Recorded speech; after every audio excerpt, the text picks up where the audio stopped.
और दो प्रश्न की ये परीक्षा की।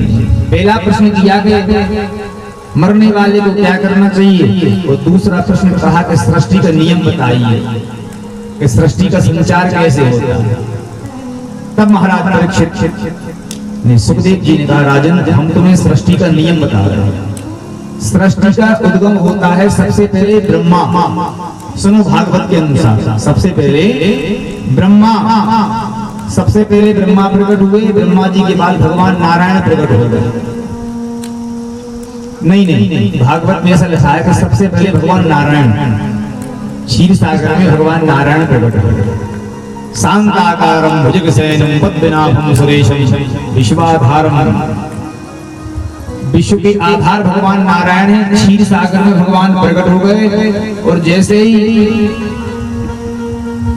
भगवान नारायण प्रकट हुए, भगवान नारायण की नाभि से एक कमल खिला। आपने कैलेंडर में देखा होगा, भगवान विष्णु क्षीर सागर में सो रहे हैं, उसमें से एक कमल खिला और कमल में से भगवान ब्रह्मा प्रकट हो गए। ब्रह्मा जी प्रकट हो गए। ब्रह्मा जी ने चारों ओर देखा तो चार वेद प्रकट हो गए। ब्रह्मा जी के चार मुख प्रकट हो गए। चार दिशाओं में देखा।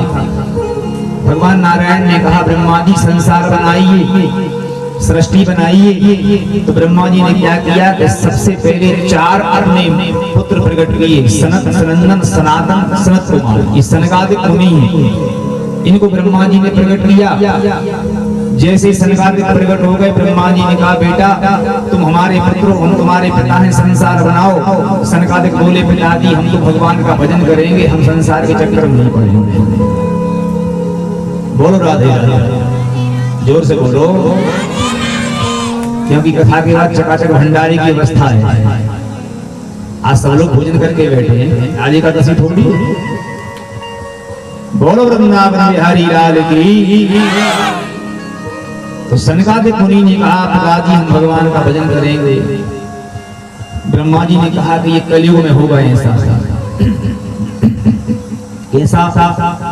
कि पिता की बात पुत्र नहीं मानेंगे कलयुग में। तो कलयुग की आहट अभी से सुनाई देने लगी, ये हमारे बेटे हैं, हम इनके पिता हैं, ये हमारी बात नहीं मानते हैं। तो ब्रह्मा जी ने श्राप दे दिया कि जाओ हम तुम्हें श्राप देते हैं, तुम 5 वर्ष से ज्यादा के नहीं हो पाओगे।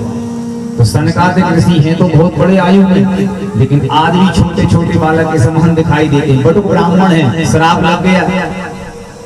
ब्रह्मा जी को क्रोध आया अपने बेटों की बात सुनकर। तो रुद्र भगवान मानो रुद्र प्रकट